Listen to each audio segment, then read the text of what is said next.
indication of how spectacularly difficult our task was, and how spectacularly we failed at it. That, when we were both adults, my younger sister told me that she had spent 5 years waiting for our mother to come home from the hospital, where she was certain they would find a way to make her well.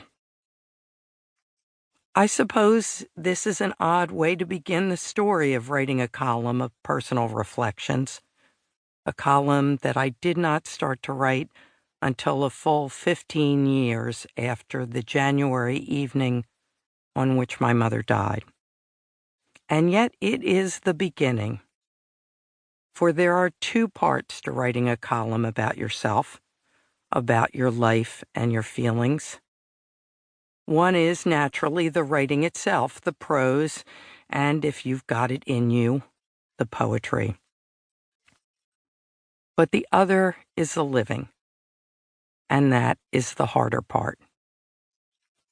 When I was 22, I wanted badly to do such a column, but the managing editor of the newspaper for which I was working said that I was a good enough writer, but that I hadn't lived enough to be qualified for living out loud.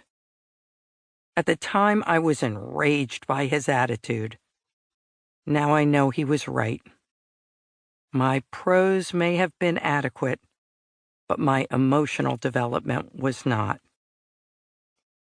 It was not until the aftermath of my mother's death that I began to realize that I would have to fashion a life for myself. And that is what I've been trying to do in a workmanlike way ever since. This seems rather ordinary to me now, but at the beginning it was odd and frightening. Up until that point, life had fashioned me. There had been almost no decisions for me to make, in part because I was not permitted to make them, and in part because I saw no path other than the one I was on. I went to school, did well, came home, ate dinner, finished my homework, went to bed. I fought with my brothers and loved but did not know my parents.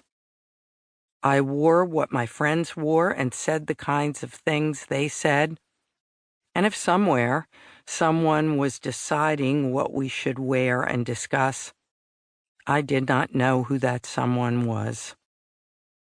There were 2 good reasons not to interfere with such a life. I felt powerless to do so, and I was happy.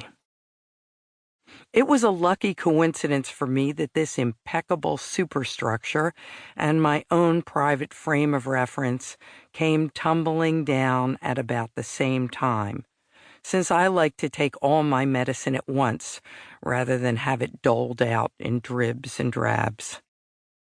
My mother began to die on the cusp of the 60s and the 70s, at the same time that the religion and the rules that had circumscribed her life and mine died too.